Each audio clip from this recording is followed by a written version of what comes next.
మీరు 'Terminator 2' cinema చూసే ఉంటారు. అప్పట్లో పెద్ద హిట్. Arnold Schwarzenegger cinema. అందులో విలన్ గాడికి సపోజ్ ఏదైనా దెబ్బ తగిలిందనుకోండి, ఆ ఆర్గాన్ రీజనరేట్ అయిపోతూ ఉంటుంది. సపోజ్ ఇక్కడ ఛాతీ మీద దెబ్బ తిని నెమ్మదిగా అదంతా రీజనరేట్ అవుతుంది. చెయ్యి పోతే చెయ్యి రీజనరేట్ అయిపోతూ ఉంటుంది. ఈ మధ్యకాలంలో ఇంకో సినిమా వచ్చింది, 'అమేజింగ్ స్పైడర్ మ్యాన్'. అందులో కూడా విలన్కి చెయ్యి పోద్ది. సో చెయ్యి కట్ అయిపోయిన వెంటనే చెయ్యిని రీగ్రోత్ చేయడానికి ఆయన ఏం చేస్తాడంటే లిజర్డ్ అంటే లిజర్డ్ తాలూకా డిఎన్ఏని ఎక్కించుకుంటాడు ఐవీలో. వెంటనే అది వర్కౌట్ అయ్యి చెయ్యి మళ్ళీ రీగ్రోత్ అవుతుంది అనమాట. అయితే ఇవి సినిమాల్లో సూపర్ హీరోస్కి సూపర్ విలన్స్కి పవర్స్ ఉంటాయి. మన బాడీలో అలాంటి పవర్ ఉండే ఆర్గాన్ ఏమైనా ఉందా? ఉందండి. That is nothing but liver. మన లివర్కి రీజనరేట్ చేసుకునే పవర్ ఉంది. మన బాడీలో అలాంటి పవర్ ఉండే ఒకే ఒక్క అవయవం ఏదైనా ఉందంటే that is nothing but our liver.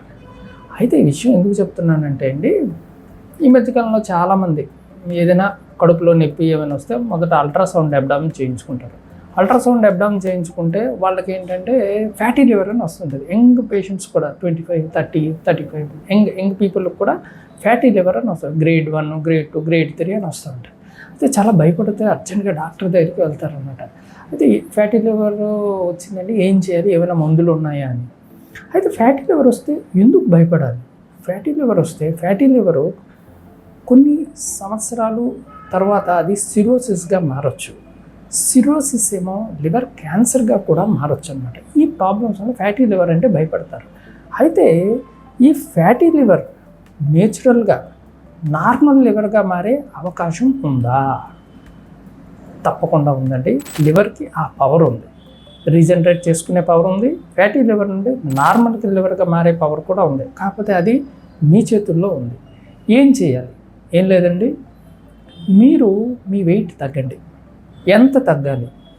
10% of your body weight next 1 ఇయర్లో తగ్గండి. అంటే సపోజ్ మీరు 80 కేజీలు ఉన్నారు, 8 కేజీలు నెక్స్ట్ 1 ఇయర్లో తగ్గండి. అంటే నెలకి 1 కేజీ కన్నా తక్కువ. రెండవది ఏంటంటే మీ డైట్ని మార్చండి. మొట్టమొదట కార్బోహైడ్రేట్ని తగ్గించండి. అంటే వైట్ రైస్ తగ్గించండి, బ్రెడ్ తగ్గించండి, మల్టీగ్రెయిన్స్ తీసుకోండి, ఫ్రైడ్ ఫుడ్ తగ్గించండి, ఆయిల్ తగ్గించండి.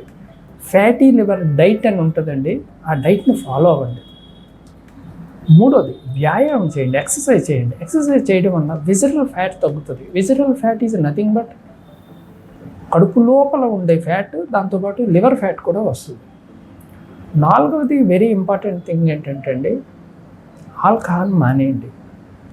లివర్కి హార్మ్ చేసే, ఇబ్బంది పెట్టే ఏ పదార్థాన్ని తీసుకోవద్దు. అందులో మొట్టమొదటిది ఆల్కహాల్ మానేయండి. మనం ప్రతిదానికి పారాసెటమాల్ ఇలాంటి కొన్ని ట్యాబ్లెట్స్ వేస్తాం, నొప్పి బిల్లు ఇలాంటివి. ఇవి వీలైనంత వరకు తగ్గించండి. ఈ 4 టిప్స్ పాటించండి. మీ ఫ్యాటీ లివర్ని నార్మల్ లివర్గా నేచురల్గా మార్చుకోండి. పాటిస్తారు కదా?